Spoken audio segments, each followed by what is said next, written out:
He accidentally freed an ancient alien girl, and her hunger for energy awoke with her. The dormant guardians. Captain Jace Mercer wiped the red dust from his helmet visor as he surveyed the alien landscape of Tethys IV. The small moon orbiting the gas giant Hyperion was supposed to be uninhabited, yet his scanning equipment had detected an anomalous energy signature buried beneath the crimson sands. "Commander, this is Mercer," he said into his comm unit, his voice echoing inside his environmental suit. "I've pinpointed the source of the readings. Looks like some kind of structure partially buried in the eastern quadrant." "Proceed with caution, Captain," Commander Reeves responded, her voice crackling through the static. "Remember Protocol 7 for unidentified artifacts." Jace acknowledged the reminder and approached the half-buried structure. Unlike the jagged rock formations of Tethys IV, this object had smooth, flowing lines that seemed to absorb the harsh sunlight rather than reflect it. Its surface was covered in intricate patterns that shifted subtly as he moved around it. "This is definitely artificial," he muttered to himself, "and old, very old." His scanner indicated the artifact was composed of an unknown alloy not in any human database. More intriguingly, it appeared to be generating a low-level energy field despite being buried for what must have been centuries, possibly millennia. As Jace brushed away more of the crimson dust, his gloved hand passed over a section with more elaborate engravings. The patterns suddenly illuminated with a soft blue glow, responding to his touch. "Commander, the object is reacting to physical contact," he reported, unable to hide the excitement in his voice. "I'm detecting increased energy output." Before Commander Reeves could respond, a section of the structure retracted with a soft hiss, revealing a chamber within. Jace hesitated briefly before his explorer's curiosity won out. He directed his suit lights into the opening and saw what appeared to be a translucent pod at the center, filled with a luminescent fluid. "I've found some kind of stasis chamber," he whispered, approaching carefully. "There's something inside." Through the crystal-clear surface of the pod, he could make out a humanoid figure. As his light passed over it, the fluid inside began to glow more intensely, and the pod's surface became more transparent. Jace's breath caught in his throat. The being inside appeared female, with features almost human yet undeniably alien. Her skin had a pearlescent quality that seemed to emit its own gentle radiance. Her hair, floating gracefully in the suspension fluid, was like spun silver with streaks of luminescent blue. "Commander, we have a first contact situation," he said, his heart pounding. "There's an alien life form in suspended animation." The pod system suddenly hummed to life, the fluid draining rapidly as panels slid open. Jay stepped back, hand instinctively moving to his sidearm.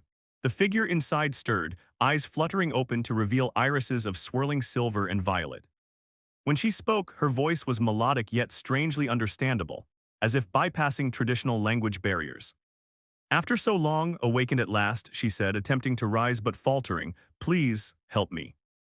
Jace hesitated only a moment before moving to support her. "Easy there, you've been asleep for a very long time." How long?" she asked, her luminescent eyes studying his face with intense curiosity. "I don't know exactly," Jace admitted, "but based on the geological layering above your chamber, I'd estimate at least 20,000 years." She closed her eyes, pain evident in her expression. "So much time lost, my people, they may all be gone." "Who are you?" Jace asked gently. "What's your name?" "I am Leora of the Lumidian Conclave," she replied. "Guardian-class Sentinel, placed in stasis to await the emergence of a compatible species."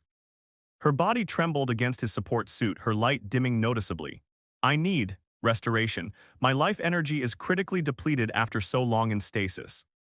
"What can I do? Do you need medical attention, food, water?" Jace asked, genuinely concerned. Leora's eyes locked with his through his visor.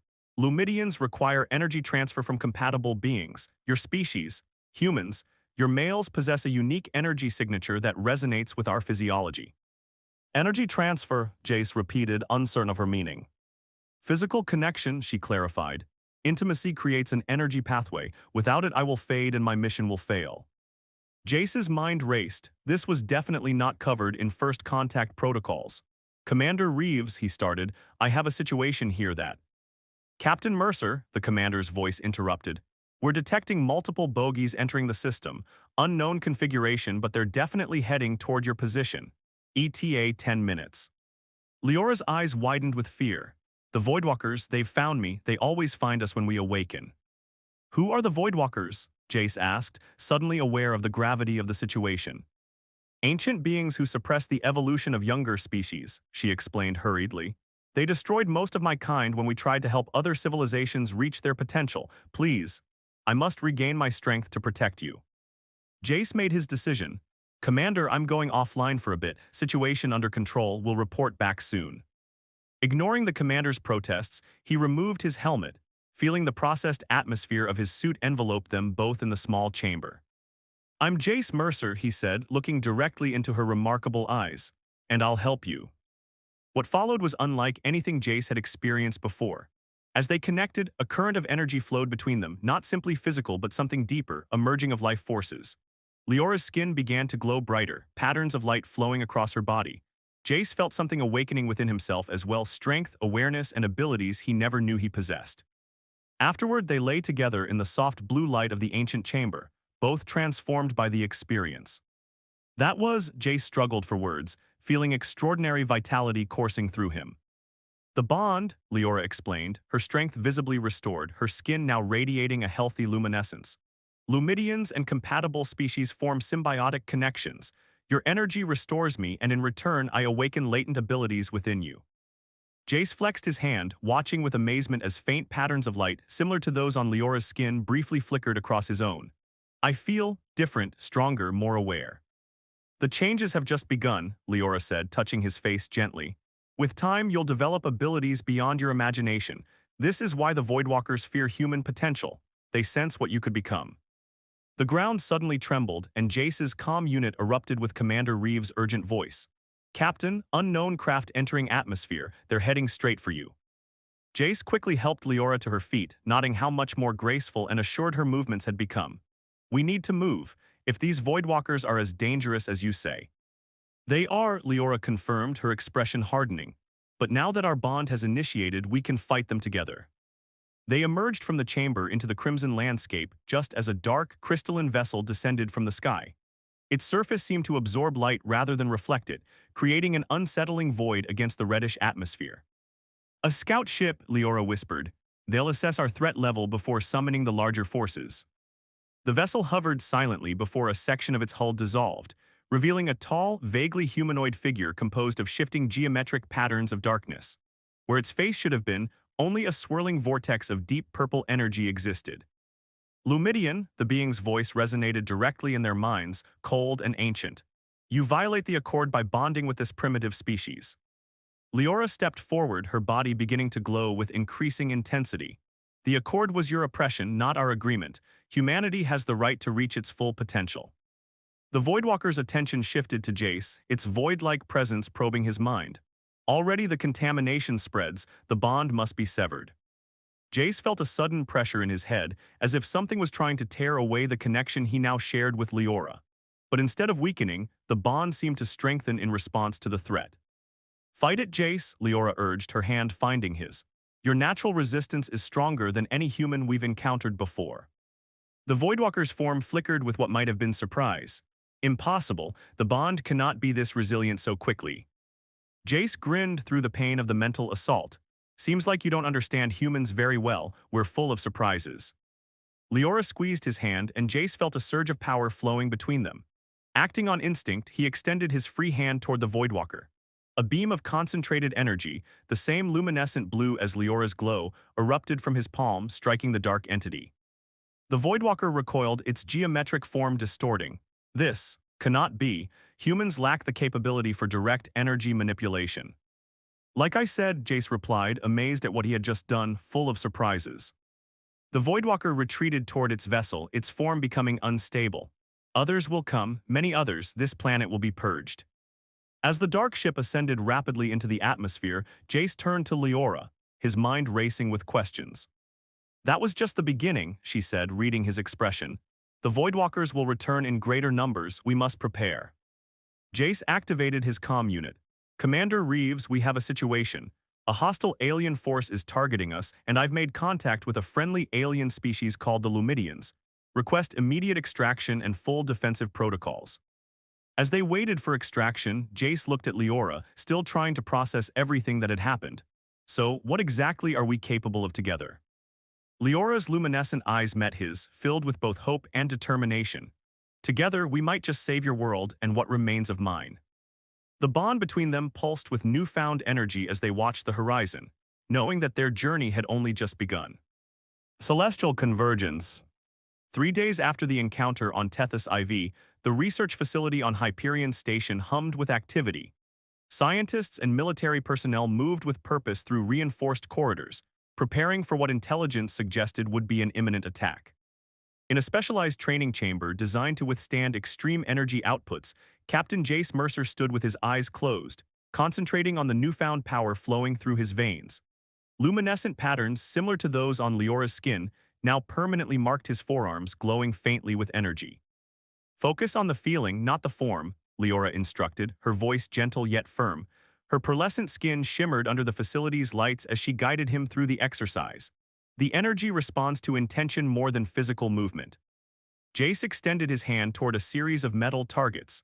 A surge of blue-white energy erupted from his palm, obliterating the central target and melting those adjacent to it. The recoil from the blast sent him stumbling backward. Still too much force, not enough control, he muttered, steadying himself.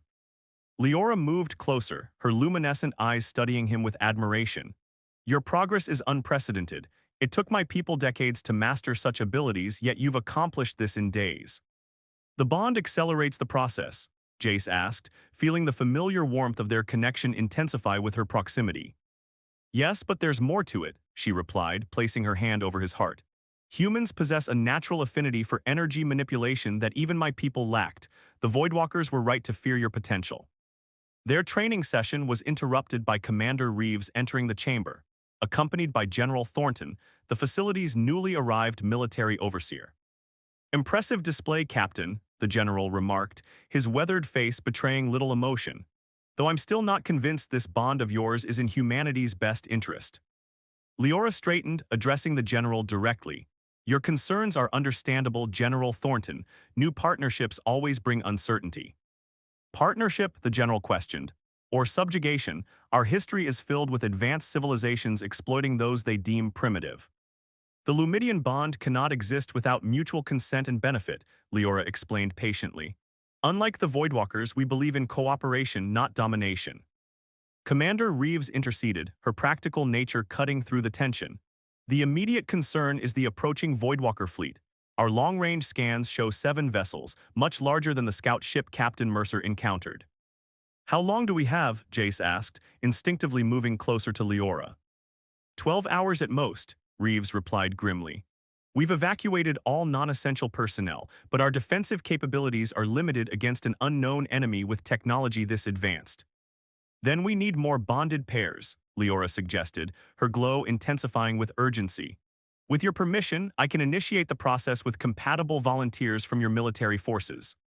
General Thornton's expression hardened. You're suggesting we allow more of our soldiers to be altered. I'm suggesting we give them the means to defend themselves, Leora countered.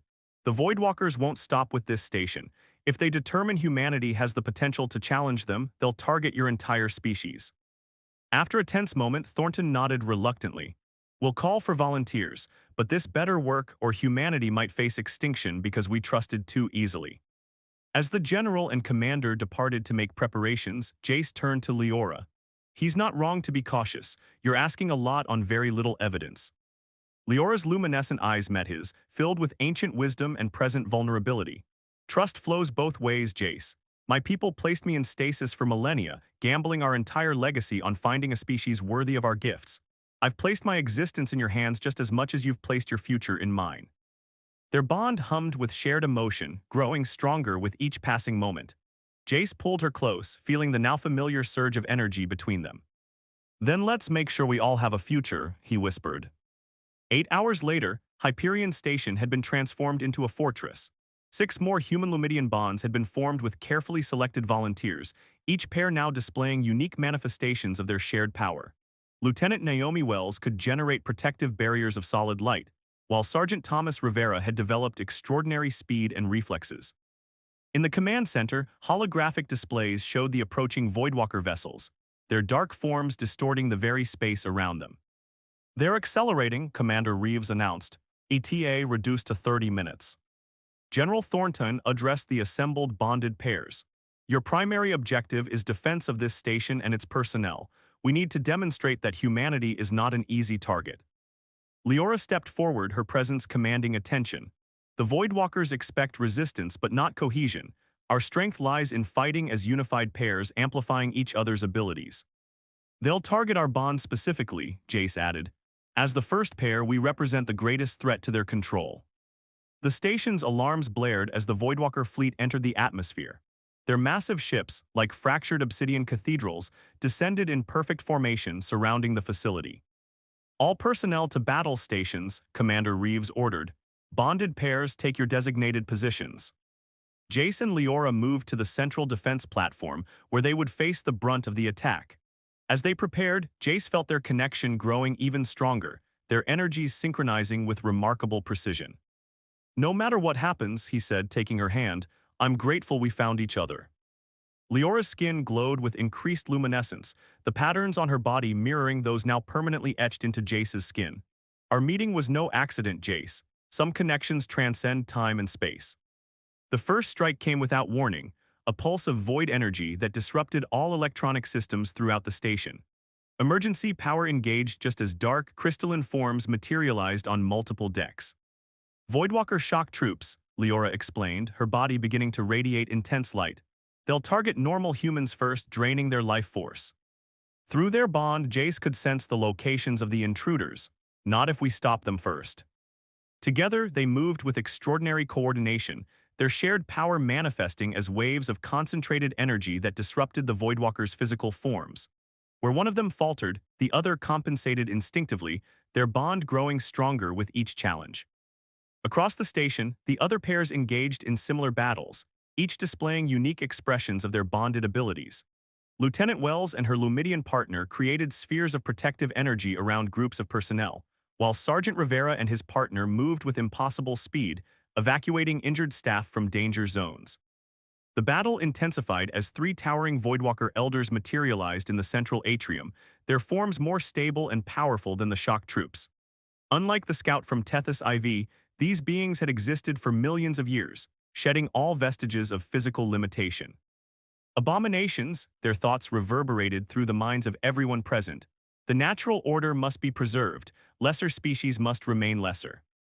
Jace and Leora confronted them directly, standing together as the elders attempted to sever their bond through psychic assault. Your natural order is just another form of oppression, Jace retorted, feeling Leora's strength flow through him. Evolution isn't something you get to control. The largest elder focused its void-like presence on them. Humans were never meant to wield such power. The bond perverts the cosmic hierarchy. Perhaps the hierarchy needed disruption, Leora countered, her voice resonating with ancient knowledge. All species deserve the chance to reach their potential. The elder launched a devastating attack, pure anti-energy designed to unmake their very existence.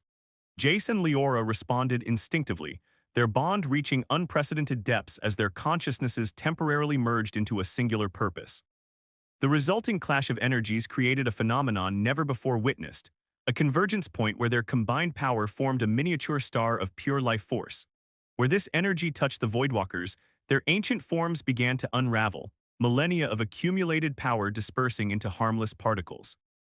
Impossible, the elder projected as its form destabilized. The bond cannot be this strong. You've underestimated humanity's capacity for connection, Leora replied, her voice harmonizing with Jace's as they spoke in perfect unison. And that will be your downfall. With a final surge of combined power, they collapsed the convergence point, creating a shockwave of pure life energy that swept through the station. The remaining Voidwalkers dissolved before it, their anti-life essence unable to withstand its potency.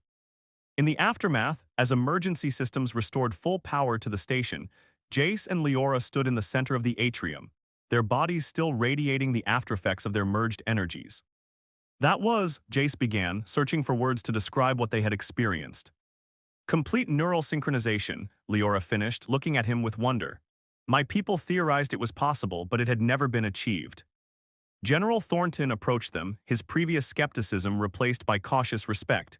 It seems we owe you both our gratitude, the threat has been neutralized. Commander Reeves joined them, her tactical display showing unexpected activity. Not just neutralized, were detecting numerous incoming vessels, different configurations from the Voidwalkers. Leora's expression brightened with recognition. The Galactic Conclave, they must have detected the energy signature of our battle. More aliens, Thornton asked warily. Potential allies, Leora corrected. For millennia, many species have existed in the shadow of Voidwalker oppression. What we've done here, what humanity has demonstrated, will change the balance of power throughout the galaxy. Within hours, representatives from 7 advanced civilizations had established communication with the station. Each expressed astonishment at humanity's natural compatibility with Lumidian energy, and more importantly, their unprecedented success against the Voidwalkers. In the diplomatic chamber hastily prepared for first contact, Jay stood beside Leora as they welcomed the alien envoys. Through their bond, he could sense her mixture of pride and hope, emotions that mirrored his own. "What happens now?" he asked quietly as they waited for the formal proceedings to begin. Leora took his hand, their shared energy creating subtle patterns of light where their skin touched. "Now we build something new, not just a bond between two individuals but between civilizations. The Voidwalkers maintain their power through isolation and fear. We'll create something stronger through connection and mutual growth." As the alien representatives entered, each unique in form yet united in purpose, Jace felt the weight of the moment. Humanity's first official step into a much larger universe had come not through conquest or colonization, but through a profound connection that transcended species. "Together," he said, squeezing Leora's hand gently. "Always," she replied, the patterns on their skin glowing in perfect harmony as they prepared to help forge humanity's cosmic future.